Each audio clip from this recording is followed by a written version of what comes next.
It's time. Time to get inspired and empowered. To realize it's never too late to create your next amazing story. Get ready to break through, transform, and start living the life of your dreams. So, are you ready? Truly ready to begin your journey to create your next amazing story in life and love? Great. Let's jump in with your host, life and love transformational coach, Suzanne Oshima. Hey, everybody. Welcome to the It's Never Too Late show. I'm so excited to be here. My name is Michelle Ann Owens, and I'm your guest host. I'm honored to be asked by the amazing Suzanne Oshima with us today, life and love transformational coach at Your Next Amazing Story, so that Suzanne, for a change, can have the opportunity to share all of her amazing tips and tricks, in some cases, to navigate love and life as an older, amazing woman, which we want you to be. And if you don't feel like you're there yet, I encourage you to go to the website, yournextamazingstory.com, to read Suzanne's personal transformation story and about how she got to where she is today and why she's in a great position to help inspire all of us and to help us figure out and navigate our life and our love. So today we have a topic that I know you're all going to be really into. It is how to find love again in midlife. Now, I'm definitely experiencing this. I'm a divorcee, and I'm sure a lot of you out there too, either divorced or a widow. And so this is all things that we have to deal with. It's part of our life journey. And so excited to have Suzanne here today to share some valuable tips on this very topic. So with no further ado, welcome, Ms. Suzanne. Thanks, Michelle, so much. I'm so excited to have the tables turned on me and get grilled. Hey, yeah. I'm gonna grill you on behalf of all of us ladies. We need your help. Well, I'm more than happy to help. And it's what I'm so passionate about. I know. And thank you for that, because I think us women need to stick together and we need to help each other out, and having that support and to have somebody to go to like you, and especially coaches, professional coaches, I think is really important. So what you're doing is awesome. So thank you. So let's dive in. How to find love again in midlife. Why is this such a big topic, do you think? It's a big topic because it's a lot different to date when you're 40 and above and beyond, right? Than it was when we were in our 20s and 30s. In our 20s and 30s, it was completely different. And I also find that sometimes when women have been married for like 25 years, is then they come out of a divorce and now they're in midlife and they haven't dated in that amount of time, and they're like, oh my god, they're like a deer in headlights. What do I do? I don't know how to navigate the dating sites or even how to meet men organically. And it was funny because one of my clients, she found herself single after 25 years. And back then, when she last dated, there weren't even dating sites, right? So she had no idea. And her grown children, who were in their 20s, were telling her what to do. And I remember when she first came to me, everything that she was telling me that they told her to do, I'm like, yeah, that works in your 20s and 30s. It no longer works now in your 50s. Sorry. So good thing she came to you and she got some help, or else she would have been attracting all those wrong guys, right? All the non-quality men that she's probably looking for at this point, right? So, when you work with your clients, what do you find are the biggest issues or obstacles, challenges when trying to re-enter the dating world in this life, in this part of life? I think the biggest challenge is it's fear. It's honestly fear. And it's understandable because, like I said, if you haven't been single for a long time, like either you were in a relationship or marriage, is getting back out there in midlife is scary, Yeah. because maybe you thought that, oh, I was going to spend the rest of my life with this person, and now I'm not. And now I'm feeling really afraid. Mhm. And I also find, I don't know if you find this, Michelle, is I find that as as we get older, our social circles change. And so our support systems are a little bit different, whether it's friends or family, it's just different. And I don't find that we meet people that are in our exact same situation. So there's a lot of times where we can either feel isolated or really alone. And then sometimes if we're really strong independent women is that we can feel afraid to ask for help, right? Yeah, no, totally. And also, what I was thinking about as you were talking is that, if you have been in a long term relationship and then it went awry for whatever that reason was, you have to deal with that before you start looking again, because otherwise that's going to come into play. Is that right? Do you find that that's something that women struggle with too? Oh my God. I'm so glad you brought that up, Michelle, because it's so true.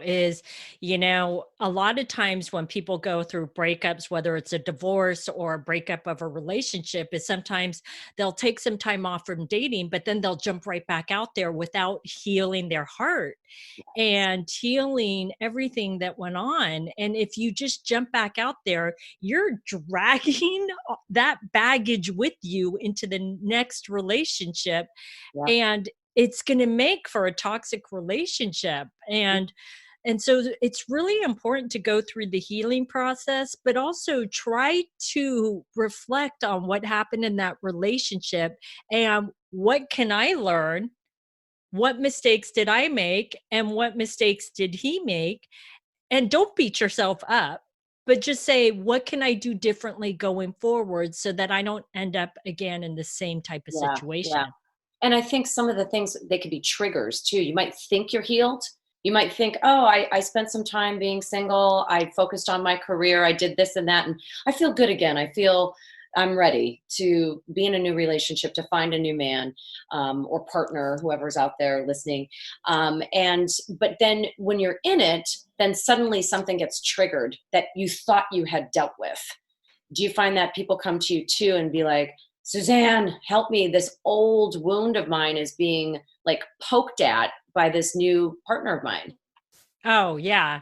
And what's so interesting is a lot of times people will think I'm totally healed from that. And I'll tell you the big one that comes up all the time is either rejection or abandonment. Yep. Those are Cheating. the two things. Yeah. Cheating. Hmm. Oh, cheating too. Yeah. Yeah. But so that always comes up and you can heal from it. And you can be fine for, say, 15, 20 years, whatever it is. And it can go, what I say is it can go dormant, right? And then Hmm. you get into a new relationship with a new man. And then he acts or does or says something that reminds you of your ex right Yeah. before he cheated or abandoned you. And then all of a sudden you get triggered. And then that insecurity is brought back to life. It's not dormant anymore. And it Yep. starts to rear its ugly head. Totally. I have a guy friend of mine just told me recently when we went out for dinner that he was seeing a woman and was totally into her. She was totally into him. They were spending as much time as possible. They both have children from previous marriages, and things were progressing well, he thought. And there was one particular weekend when he did not have time for her because he had to deal with personal stuff, his car maintenance, his kids, just stuff. And she got really bent out of shape and thought that he was using an excuse to not see her because that was supposed to be their weekend together. And he said she just cut him off and didn't even want to talk about it. And so he goes, I honestly don't know what I did wrong. He said, because I was really into her and I was building this relationship. And he said, so I feel like that must be something from the past. And he said, she won't even talk to me now. She thinks that I wasn't interested in being with her. And I was like, wow, that was a dramatic exit.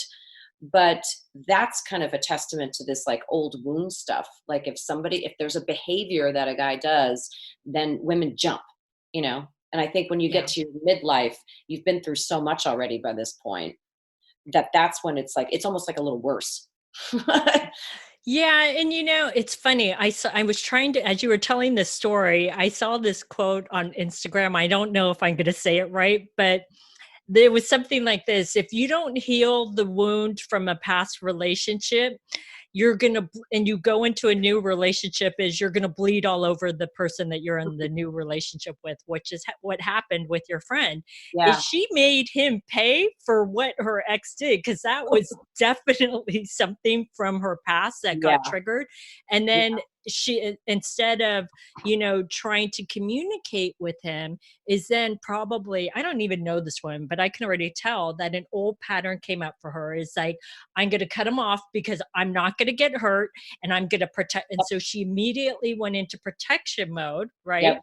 And while, yeah, she didn't get hurt because she pulled away, she also was protecting herself from having amazing love with this man that probably truly loved her, but he Yeah. just needed to take care of some stuff one Yeah. weekend. Yeah.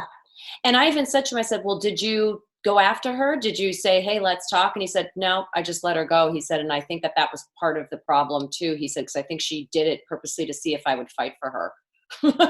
Yeah, and that, it's really funny. Some women do use that technique. It's a bad technique because, first of all, she showed him her insecurities, which I bet if you were to check in with your friend and say, was that a turnoff for you that she showed how insecure she was about the relationship? It probably made him question in his mind, is she truly the right woman for me? Because she not only didn't believe me, but she's insecure and thinking that I'm cheating on her just because I did. And he's probably thinking, I don't even want to live this life with this person, even though she's great. I can't live my life like this the rest of my life, of Right, her right. always questioning what I'm doing. Right. Totally, totally. So let's talk about more the support system, just a little bit more, because you mentioned it earlier about having different people around you, and that's something that I wanted to revisit because I have some really amazing friends of all age groups. Most of them are older than I am. So one of my best friends, she's in her early 70s, and she's super cool, and she was like the hippie generation, and she has awesome advice for me all the time. So I feel very fortunate, but not all women have those types of friends, those go-to friends. Some women feel that aloneness. So how do you coach your clients in order to make sure that they're sharing their concerns with the right people around them and not having other people influence them or, push them in directions that may not be good for them, or for their love life? That's such a great question. So I love that you have a great support system around you, Michelle. But I think that a lot of women don't have that around them. And I'll just share with you, a lot of times what I find is that sometimes women can have friends. We all have that friend that what I call a negative Nancy or a Debbie Downer, Yeah. that is down on life, down on dating, thinks that all men are cheaters, there aren't any quality men out there. And, if that's what she believes, that's fine for her. But if that's who you're surrounding yourself with in your life, trust me when I say that's going to bleed onto you. That's going to negatively affect your life and your outlook on what you're going to find out there. Because if you hang around that and you listen to that long enough, is at a certain point you're going to go, she's right, she's right, there aren't any good men out there, Yeah, yeah, all yeah. men are cheaters. And so be careful about the Debbie Downers and the negative Nancy's, and really focus on surrounding yourself with good women who are positive about life and want to change their life and aren't into, I'm stuck and I'm going to make everyone suffer with me. Yeah, I think we've all had those kinds of friends, and misery loves company, So, and I've been there too, where I've been on board with that, and I've been like, yeah, men suck, like all of that kind of stuff. Well, we all have. It just depends Yeah, where we're at in life, right? sure, sure. I'm not there now, just so everybody knows. Um, One thing, and I mentioned my older friend. One thing that's frustrating for her is she still looks extremely beautiful for her early 70s. She actually looks like she's in her probably late 50s. She looks amazing. And her problem is when she tries to meet new men, they all want to date much younger. But she needs to date someone who's like in her 50s or 60s, because men, in her opinion, who are at her age group, she's not attracted to them. So it's almost like she wants to date younger, but then the younger guys that she wants to date want to date younger women. So how do you help your clients navigate this whole idea around like this? It's strange when you keep yourself in shape and you want to find a great partner, but the age and the preference thing is so different.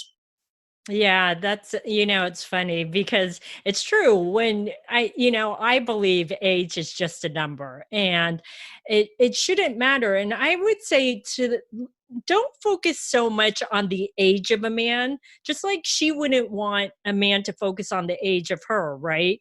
Right. Is to really focus on finding the right person. And I bet if she didn't even share her age with some of the younger men, if she looks 20 years younger or whatever it is they would probably not even care if they met her and they were like, oh, we have so much in common and Yeah. you get along. But I would let go of the age thing. And if a man doesn't want to date you because of your age, then he's the wrong man for you.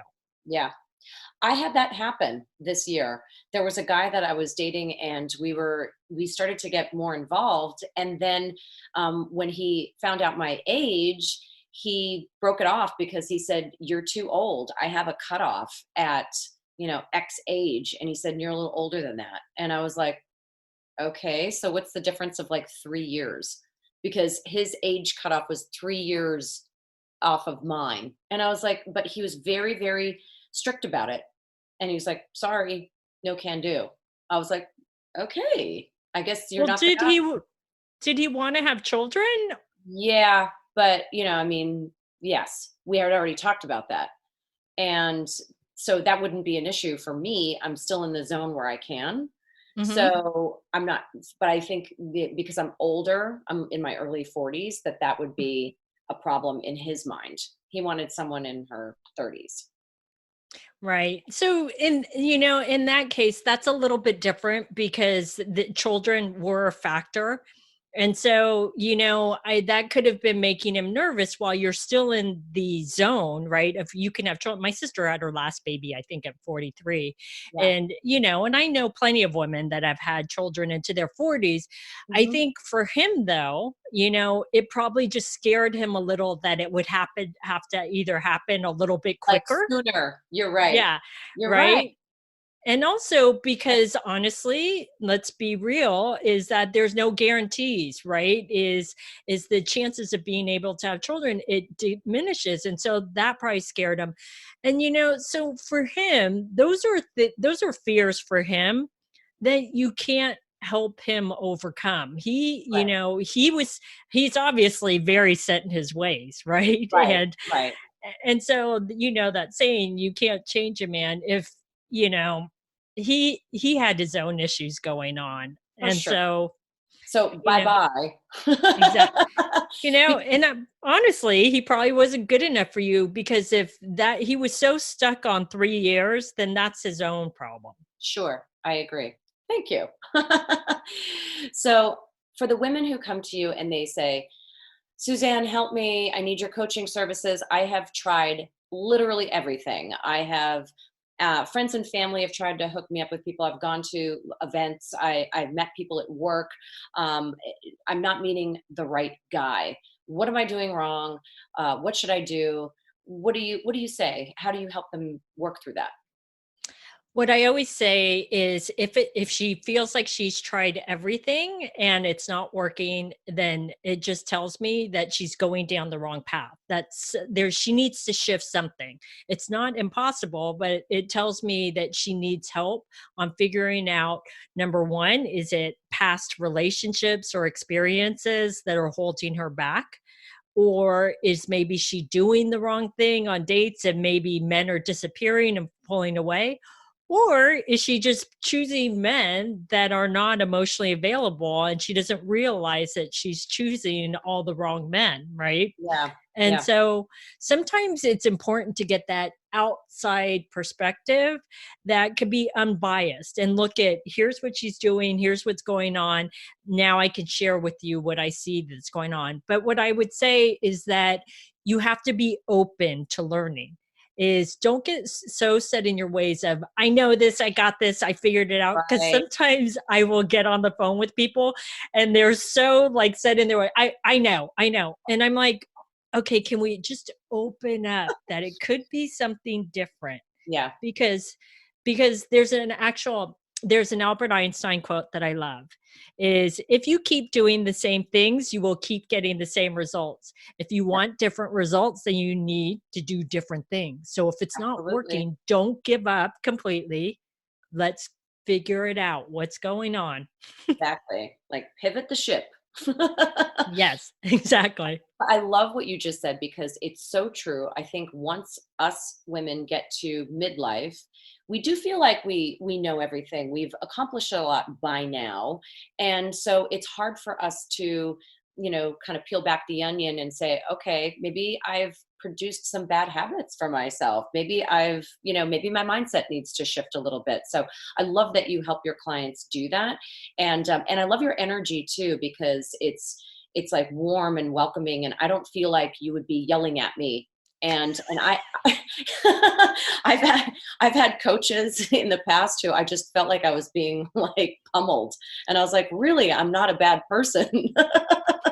you know so I encourage everybody out there to please go to Suzanne's website, and Suzanne, if people want to coach with you one-on-one, should they reach out to you through the website?